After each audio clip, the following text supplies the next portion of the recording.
this is an iHeart podcast. Guaranteed human.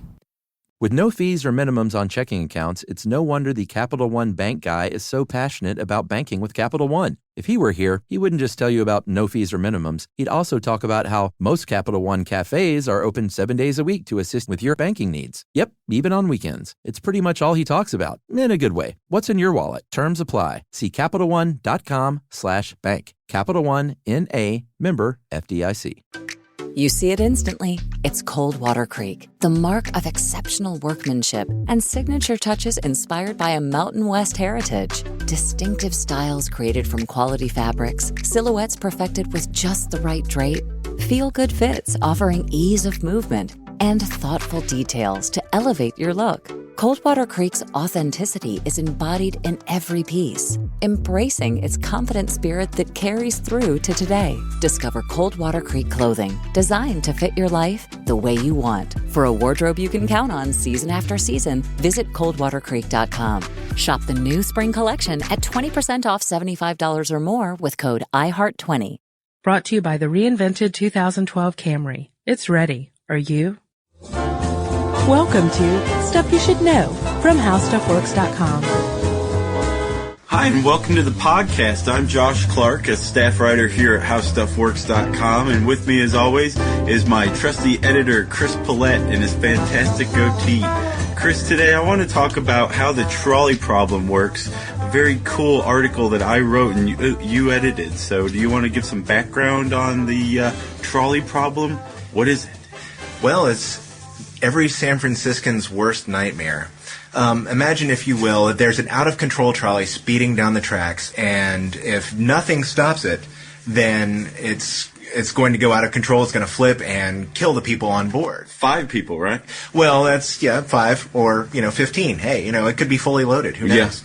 Yeah. But the problem is these people are going to die unless you do something to stop it. But, it's a speeding trolley. What are you going to do?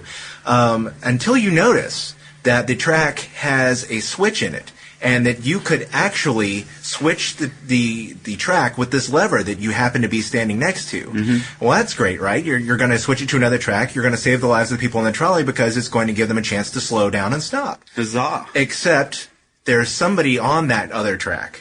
And if you pull that switch and save the lives of all the people on the trolley, then it will kill this other man. So it's an ethical dilemma. What do you do? That is an ethical dilemma, and there's a second part. What's the second part? Well, the second part is this. There is no switch. There is just one track with an out-of-control trolley and several people on it who are going to die unless you do something.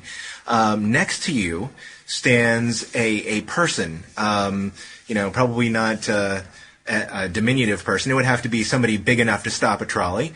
But if you push them in front of the trolley onto the tracks, then you could stop the trolley and by slowing it down, but obviously, the trolley would run over this person and kill them. Dead as a doornail. Yeah. Dead as Cisco. So what do? Do you sacrifice one life for many?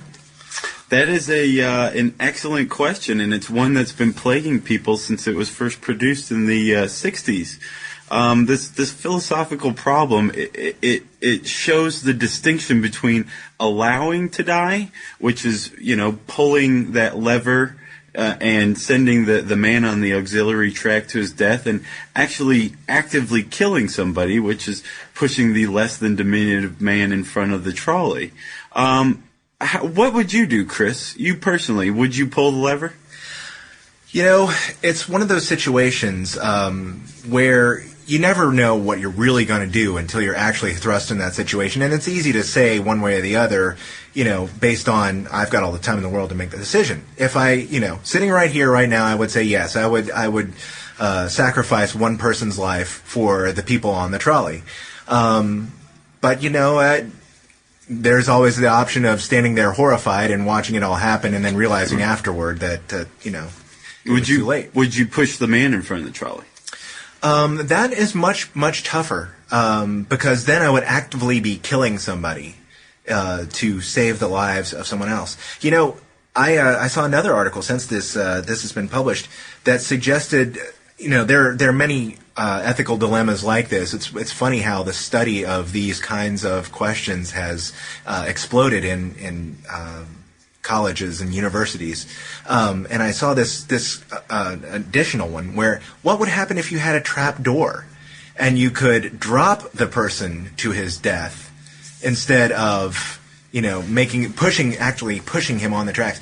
I don't know if I could actually kill somebody to save the lives of someone else. If I were if it was an act of saving a group of people and it was a passive thing, it'd be much easier than if it was active. Your responses actually pretty much fall in step with the majority of people. Most people answer that they would pull the lever, ergo they are okay with dispatching someone to their death as long as they don't have to get their hands dirty. Most people draw the line at pushing the large man in front of the trolley. And I can understand that, but what that talks about, what that discloses is our society's view of utilitarianism. Now, I mean, doesn't it make sense that under any circumstance you push one man to his death to save 5 or 15? You've saved 4 more than you've taken. It just makes sense. But we draw the line at that, and we've actually developed.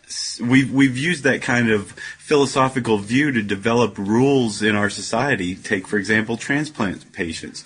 If you have somebody who likes to beat up kittens and they have a bunch of great organs, why don't we just kill those people, take their organs, and deliver them to 5 people who don't beat up kittens? It's these kind of dilemmas that we're faced with every day, and thank God for philosophy is all I have to say. Read how the trolley problem works on HowStuffWorks.com. For more on this and thousands of other topics, visit HowStuffWorks.com. Let us know what you think. Send an email to podcast@HowStuffWorks.com. Brought to you by the reinvented 2012 Camry. It's ready. Are you? You see it instantly. It's Coldwater Creek, the mark of exceptional workmanship and signature touches inspired by a Mountain West heritage. Distinctive styles created from quality fabrics, silhouettes perfected with just the right drape, feel-good fits offering ease of movement, and thoughtful details to elevate your look. For a wardrobe you can count on season after season, visit coldwatercreek.com. Shop the new spring collection at 20% off $75 or more with code IHEART20. Live CBS Sunday. Hollywood's biggest party is now bigger than ever. Perfect. No notes. The Golden Globes, with more stars, more glamour, more chaos, and more host Nikki Glazer. We're gonna laugh at the celebrities that can take it and completely ignore the ones who can't. I'm just kidding. They're not safe either. The Golden Globes, live CBS Sunday, 8 Eastern, 5 Pacific, and streaming on Paramount+.